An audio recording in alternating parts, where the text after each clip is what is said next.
Hidup ini mari bebas berpikir dan jiwa yang tenang.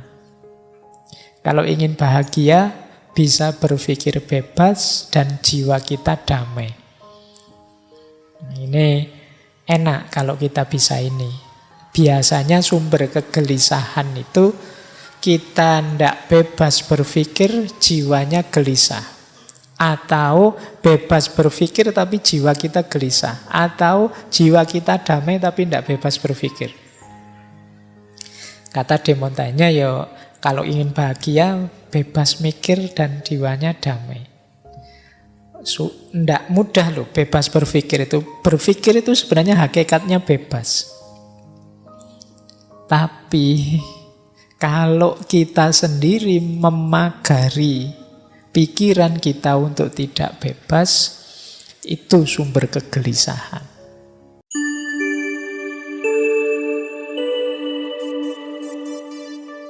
Assalamualaikum warahmatullahi wabarakatuh.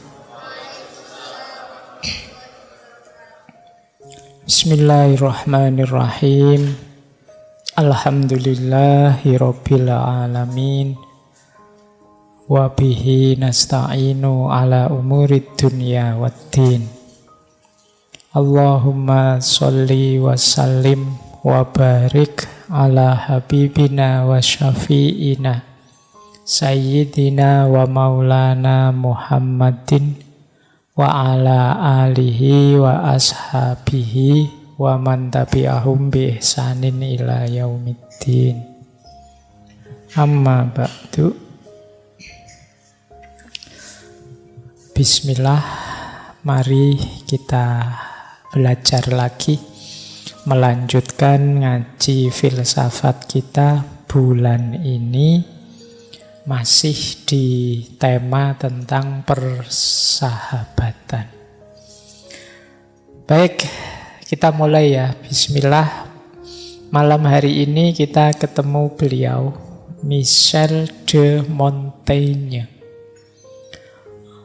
Apakah teman-teman pernah mendengar nama ini? Pernah ya, barusan saya sebut. Ya, paling tidak dibaca di pengumumannya MJS kan sudah baca nama ini. Semoga ada yang sudah googling sedikit-sedikit siapa beliau. Beliau ini filosof, penulis, politikus, negarawan. Di antara semua profesi ini sebenarnya yang paling dikenal negarawannya. Tapi tidak kalah besar kefilosofannya. Gagasan-gagasan filosofinya luar biasa.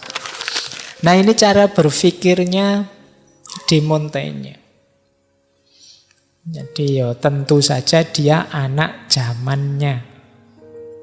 Kata de Montaigne itu ada kalimat saya kutip. As for me and what is right for himself, he readily concedes is not necessarily right for anyone else. Jadi menurutku apa yang benar untuk dirinya sebagaimana dia siap untuk menerima itu tidak pasti benar untuk semua orang. Jadi kebenaran itu sifatnya plural, macam-macam. Yang saya anggap benar mungkin kalian anggapnya tidak pas, tidak benar. Jadi dengan pertimbangan kita masing-masing. Maka cara berpikirnya de Montaigne itu yang pertama apa? Hidup ini mari bebas berpikir dan jiwa yang tenang. Kalau ingin bahagia, bisa berpikir bebas dan jiwa kita damai. Ini enak kalau kita bisa ini. Biasanya sumber kegelisahan itu kita tidak bebas berpikir, jiwanya gelisah. Atau bebas berpikir tapi jiwa kita gelisah. Atau jiwa kita damai tapi tidak bebas berpikir. Kata de Montaigne, ya kalau ingin bahagia, bebas mikir dan jiwanya damai. Tidak mudah loh bebas berpikir itu. Berpikir itu sebenarnya hakikatnya bebas. Tapi kalau kita sendiri memagari pikiran kita untuk tidak bebas, itu sumber kegelisahan. Mau mikir gini, jangan mikir. Dan kita mau digituin, itu akan membuat kita gelisah. Padahal mikir itu kan hakikatnya sudah bebas. Kamu mikir apa saja kan bisa. Apa bisa orang menghalangimu mikir? Kamu bayangke sing saru-saru kan iso ya di kepalamu. Kamu mikir kan bisa. Siapa yang bisa menghalangi isi pikiranmu? Gitu loh. Tapi engkau dengan rela dihalangi berpikirmu, kamu sendiri kemudian, wah saya mau mikir ke sana Pak, tapi apa ya boleh? Tidak boleh Pak, berarti saya harus. Kamu sendiri sebenarnya. Kalau tindakan bisa dihalangi orang di luar kita. Tapi kalau pikiran sebenarnya tidak. Orang bisa melarang-larang kita, jangan berpikir gitu loh ya. Kamu jangan bayangkan yang aneh-aneh loh ya. Nah, tapi kan kamu bayangkan aneh-aneh kan bisa saja. Apa aku bisa menghentikan? Kalau kamu mau pulang, itu kan fisik di luar. Orang bisa menghalangi, jangan pulang. Pintunya ditutup saja biar tidak pulang, bisa. Tapi kalau pikiran apa bisa? Tidak bisa. Yang membuat tidak bebas berpikir siapa? Kita sendiri. Dari mana ketakutan-ketakutan kita? Ketakutan-ketakutan itu bisa diprovokasi dari luar, ditakut-takuti dari luar, itu baru bisa. Jadi yang kita kemudian masuk ke sana. Nah, itu nanti jadi sumber ndak damai katanya De Montaigne. Jadi bebas berpikir, kedamaian jiwa. Yang kedua, yang kita anggap standar benar, salah, baik, buruk, itu hakikatnya adalah konvensi-konvensi dalam budaya di mana kita tinggal. Jadi ini De Montaigne ya. Dan kadang-kadang ngaji itu dipotong-potong terus seolah-olah pikiranku. Ya ndak apa-apa sih, aku jadi seneng, aku ketok hebat banget ngono aku. Kalian yang motong-motong itu kadang-kadang ndak sadar membuat saya seolah-olah hebat sekali. Padahal ini kan saya cuma membunyikan pikirannya para filosof. Jadi ngaji kita ada disclaimer-nya ya. Jadi yang saya sampaikan ini bukan pikiran saya. Kalian menerima apa tidak ya monggo, sesuai konteks hidupmu masing-masing. Saya khawatir levelku dianggap selevel Aristoteles, De Montaigne dan kawan-kawan. Aku cuma mau membunyikan pikiran-pikiran mereka saja. Baik, jadi kata Montaigne, ukuran penilaian benar salah, baik buruk, itu kuncinya di nilai-nilai sekitar kita, konvensi sebenarnya, kesepakatan-kesepakatan. Oleh budaya sekitar kita disepakati sebagai benar, kemudian ditanamkan ke kita sejak kecil. Dengan kacamata itulah kita melihat dunia di sekeliling kita. Itulah mengapa cara pandang kita mungkin beda dengan orang di Amerika, di Eropa, di India. Kenapa? Budaya di sekelilingnya berbeda. Jadi ukuran penilaian itu ada dalam nilai-nilai konvensi kesepakatan di sekeliling kita. Ya mudahnya benar salah baik buruk itu lebih ke kesepakatan-kesepakatan sekeliling. Nah ini prinsip kedua. Oke, nanti kalau dipotong kan terus judulnya ternyata benar salah itu hanya kesepakatan saja. Oke, kayak waktu podcast saya bilang, yo saya itu rasanya kayak tersesat di jalan yang benar. Nanti video ini dipotong itu dok. Pak Faiz ngaku sendiri kalau tersesat. Oke, ya wis ora apa-apa lah, sing waras ngalah. Oke, terus ya, yang ketiga, kalau ini sudah sering ya, sudah umum. Kebiasaan-kebiasaan itulah yang jadi karakter kita. Itulah yang nuntun perilaku kita. Jadi kita itu adalah apa yang kita biasakan. Pak, rasanya misalnya ya kita yang muslim ini memang yang benar itu ya agama saya, Pak. Nanti agama lain rasanya yang benar ya agamaku, yang lain agama. Kenapa kok tumbuh rasa seperti itu? Ya karena kita membiasakan diri dengan itu sejak kecil. Orang di setiap budaya juga begitu. Mereka merasa ya budayaku ini yang luhur. Inilah yang baik, inilah yang benar. Kenapa begitu? Dibiasakan sejak kecil. Jadi kebiasaan itulah yang nuntun perilaku kita.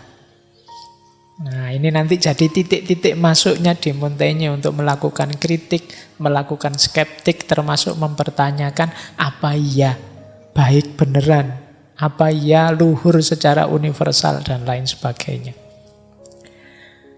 Nah, yang keempat, kalau ingin tenang, mari kita membaca hidup ini secara merdeka. Dan memerdekakan diri dari keterpaksaan, kesepakatan tadi. Memerdekakan itu bukan berarti menolak ya. Tapi ayo kita pikir lagi, ayo kita refleksi lagi, mungkin ada yang cocok kita ambil. Kalau memang masih sesuai, yuk kita jalan. Kalau rasanya kok tidak sesuai, feel free untuk saya tidak cocok dengan budaya yang semacam ini, saya ingin yang lebih rasional saja, monggo saja, kata De Montaigne. Itu jalannya hidup yang tenang. Karena kalau kita merasa tidak cocok kok memaksakan diri di situ, akhirnya kita tidak tenang terus. Hidup sekali kok tidak tenang, kan eman-eman.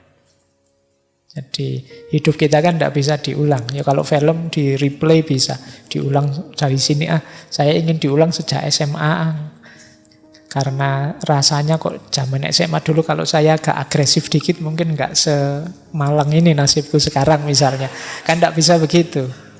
Dia berkembang terus. Maka feel free saja kalau kamu merasa aku rasanya tidak enak ya, tidak nyaman ya, tidak cocok ya. Ambil yang cocok, yang sesuai, yang membuatmu nyaman. Kata De Montaigne ini. Jadi ini cara berpikirnya dia begitu. Termasuk nanti yang berhubungan dengan persahabatan. Lanjut. Nah, idolanya dua.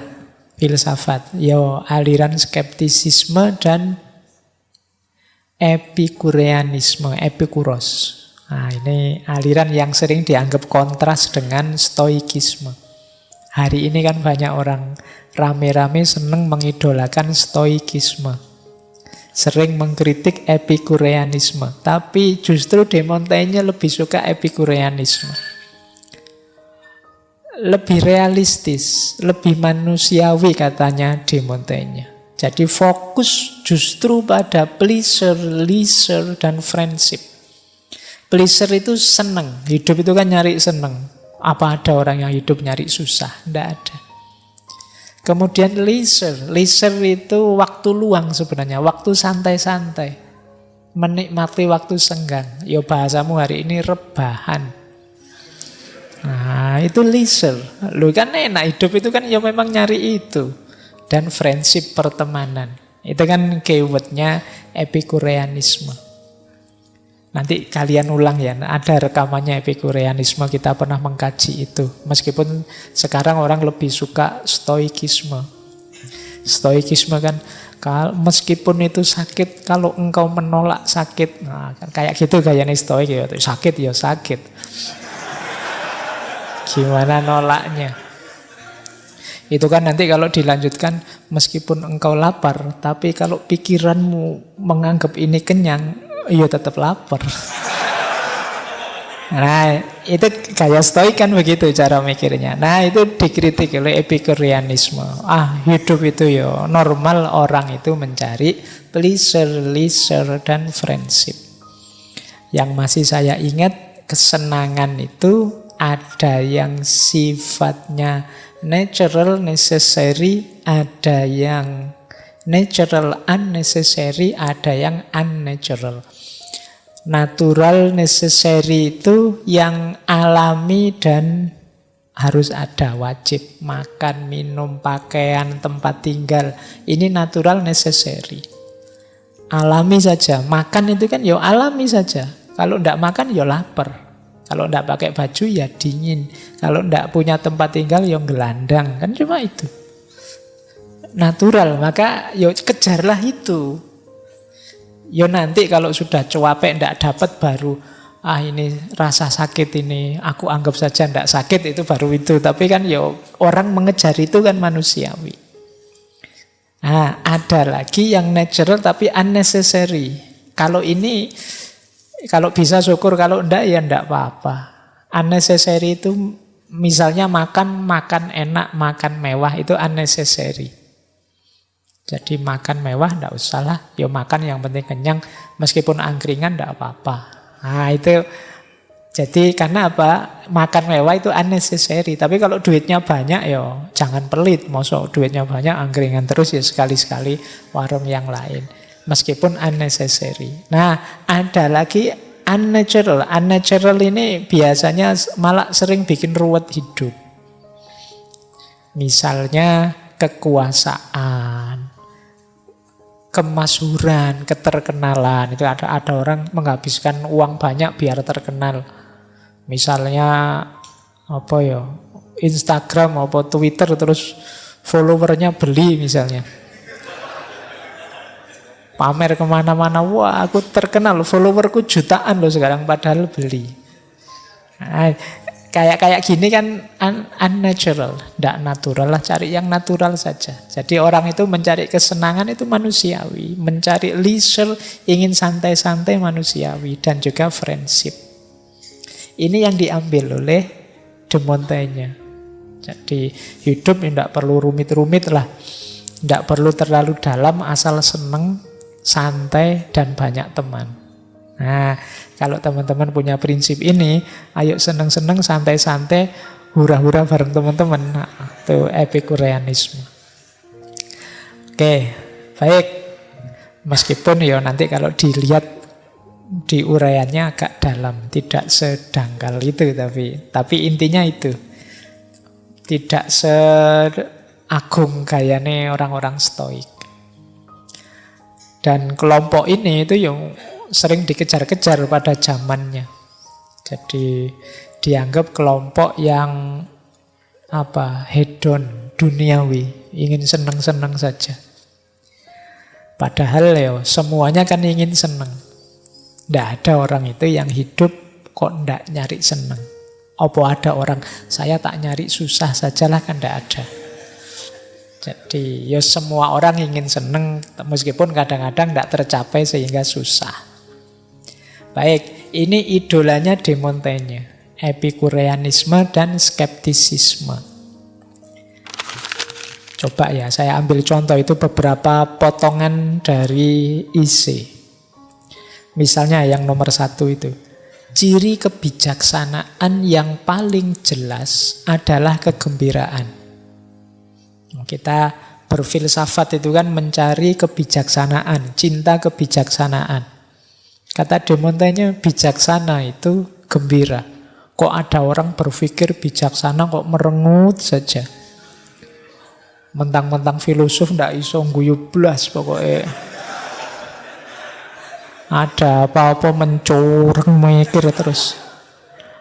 Malah ndak bijaksana. Justru orang itu kalau nemu kebijaksanaan, paham sesuatu, terbuka, tercerahkan, gembira.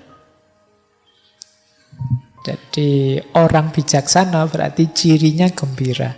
Oh ini kan simple gagasannya, tapi maknanya dalam. Karena kebenaran itu menggembirakan, kebijaksanaan itu menggembirakan.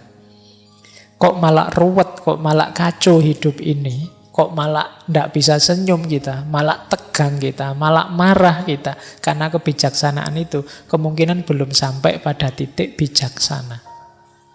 Mungkin hanya kebenaran saja, tapi belum bijaksana. Bijaksana itu selalu menggembirakan. Ya kayak mahasiswa itu loh, kalau nilainya jelek terus ngadep dosennya, Pak minta kebijaksanaannya Pak. Oh, itu kan kalau diberi kebijaksanaan oleh dosennya kan seneng dia. Jadi kebijaksanaan itu menggembirakan. Boleh dipraktekkan ini mumpung masanya ujian.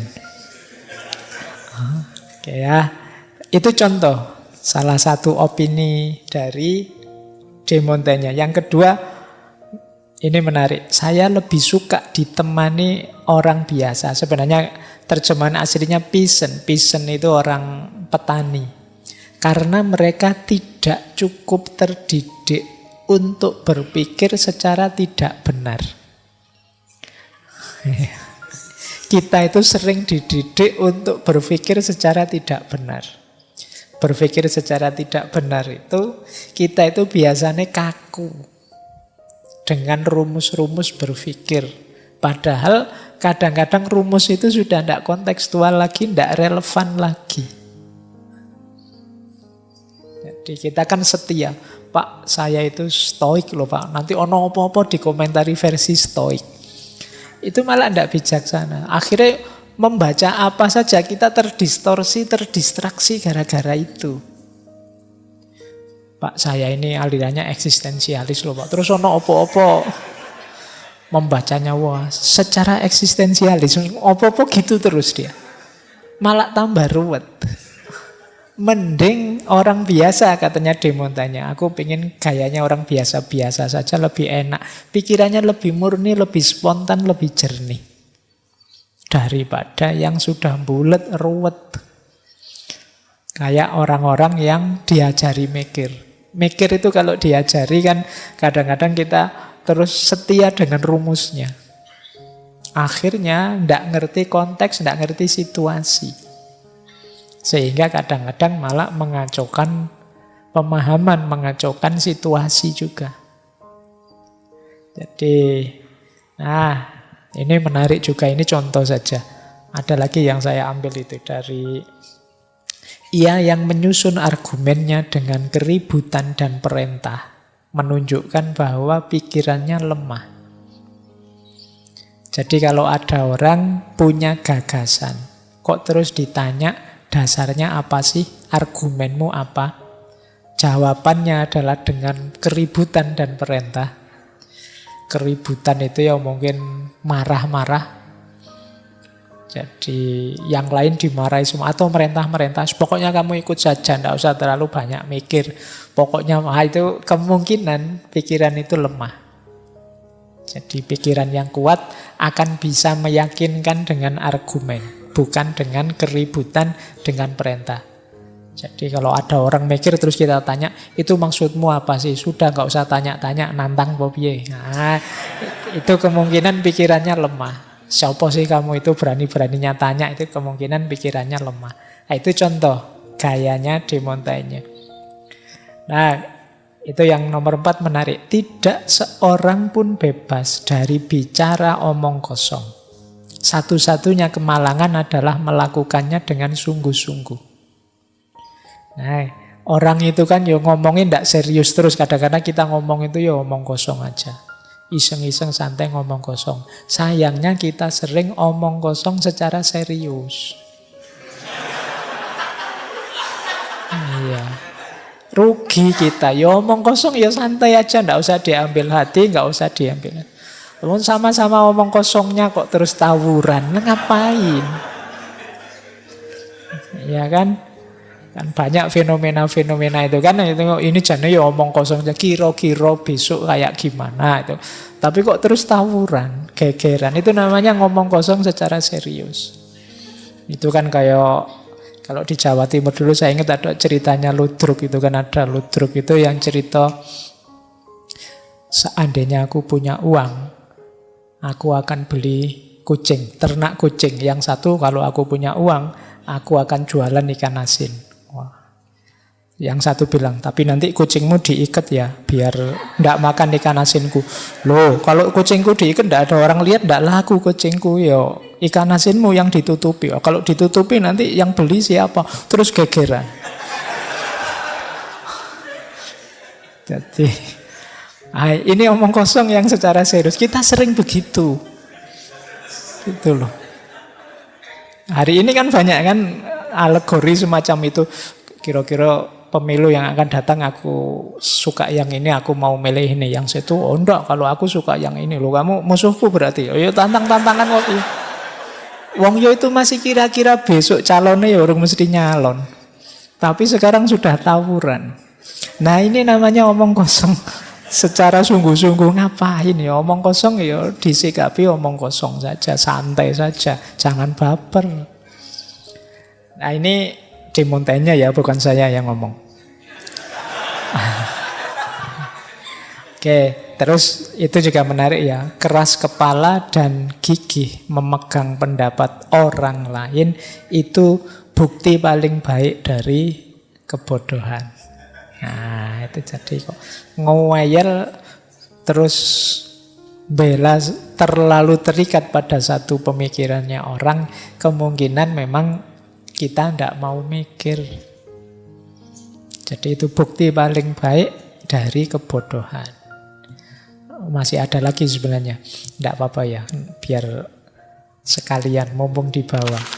Nah ini juga menarik. Adalah satu bencana kalau kebijaksanaan melarangmu untuk puas dengan diri sendiri dan selalu membuatmu tidak puas dan takut. Sedangkan keras kepala dan kebodohan memberikan sukacita dan kepastian kepada pemilik mereka. Nah, kalian yang merasa pinter, yang merasa bijaksana, punya ilmu, kok yo sambat terus, ndak puas terus dengan dirimu, kata Demotenya itu bencana. Padahal orang-orang bodoh, orang keras kepala, orang ndak ngerti apa-apa, orang ngeyel itu hidupnya kok seneng-seneng ketawa-ketawa. Apa ndak kebalik? Gitu loh. Orang yang tidak ngerti apa-apa itu lebih gembira ternyata. Kalian yang ngaku pinter, ngaku bijaksana kok tiap hari ribut, tidak puas dengan hidupmu, takut macem-macem, tidak bisa menikmati hidup. Itu kata Demotenya, ini bencana kalau ada yang seperti itu. Kemudian dia bilang lagi, aku takut mata kita lebih besar dari perut kita. Dan rasa ingin tahu kita lebih besar dari daya pemahaman kita. Segalanya kita pahami, tapi kita tidak dapat apa-apa kecuali angin. Ini mungkin menarik ya untuk hari ini. Hari ini itu kan kita ingin tahu segalanya, khususnya difasilitasi oleh media-media digital.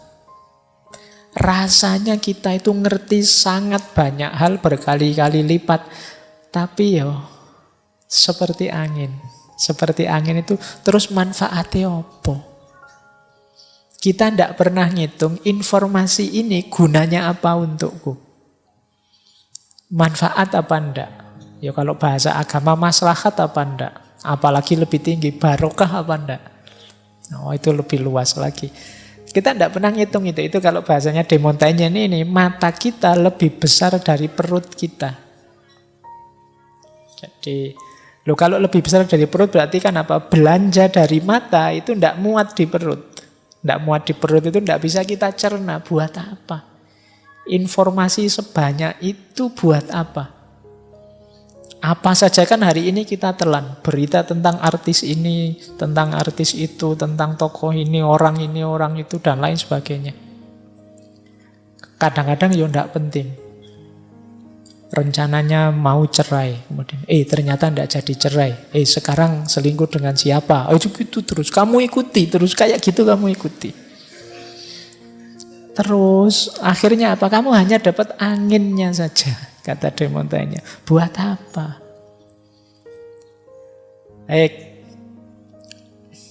Nah itu juga menarik yang terakhir itu ya. Kalau doktermu menganggap tidak baik bagimu untuk banyak tidur, minum anggur, makan ini, makan itu, tidak boleh, kamu tidak usah khawatir.